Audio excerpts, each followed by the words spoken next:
ఉపకారమును ప్రతి ఈవిని, ఆయన ఇచ్చిన ప్రతి ఈవిని జ్ఞాపకం చేసుకుందాం. దేనికైనా మనకు అర్హత ఉన్నదా? దేనికైనా మనకు యోగ్యత ఉన్నదా? అన్నిటికంటే ముఖ్యంగా ఆయన నీ కొరకు నా కొరకు చేసినటువంటి ఆ రక్షణ కార్యం ఉన్నదే. ఆ శిలువ పైన ఆయన మన కొరకు, నీ కొరకు, నా కొరకు తన ప్రాణం అర్పించాడే, తన యొక్క విలువైన రక్తంను కార్చాడే. దానికి మనము యోగ్యులమా? ఏ విధంగానైనా మనము దానికి అర్హత కలిగి ఉన్నామా? అయినను ఆయన తన యొక్క ప్రేమను బట్టి తన యొక్క ప్రణాళికలో మనలందరినీ విమోచించాలని ఆయన లోకంను ఎంతో ప్రేమించాడు. నీవు నేను ఈ లోకంలో ఉన్నాం కదా, ఈ లోకంలో ఉన్న ప్రతి ఒక్కరిని ఆయన ప్రేమిస్తున్నాడు. నిన్ను కూడా ప్రేమిస్తున్నాడు, నన్ను ప్రేమిస్తున్నాడు. మనం ఎలాంటి వారమని ఆయన చూడడం లేదు.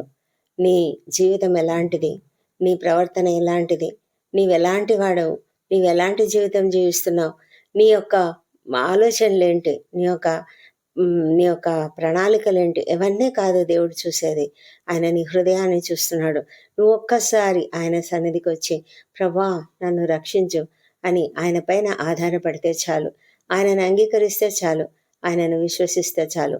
ఆయన నీ కొరకు మరణించాడని, ఆయన శిలువ పైన మరణించాడు, మరి పాతి పెట్టబడ్డాడు, 3వ దినమున తిరిగి లేచాడు, ఆయన ఆరోహణమయ్యాడు. ఇది నువ్వు నమ్మి విశ్వసిస్తే నీ హృదయంలో ఆయనను నీ కొరకు నా కొరకు మరణించాడు కదా అని అంగీకరిస్తే చాలు, ఆయన నీకు సొంత రక్షకునిగా మారిపోతాడు.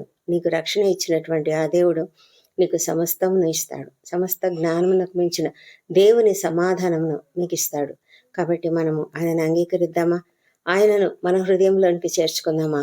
ఆ విధమైన సంతోషము, శాంతిని, పూర్ణ శాంతిని మనము అనుగ్రహించలాగున ఆయన మనల్ని దీవిస్తాడు. కాబట్టి ఈ నూతన సంవత్సరంలో ఆ శాంతి కొరకు మనము ప్రార్థన చేద్దాం.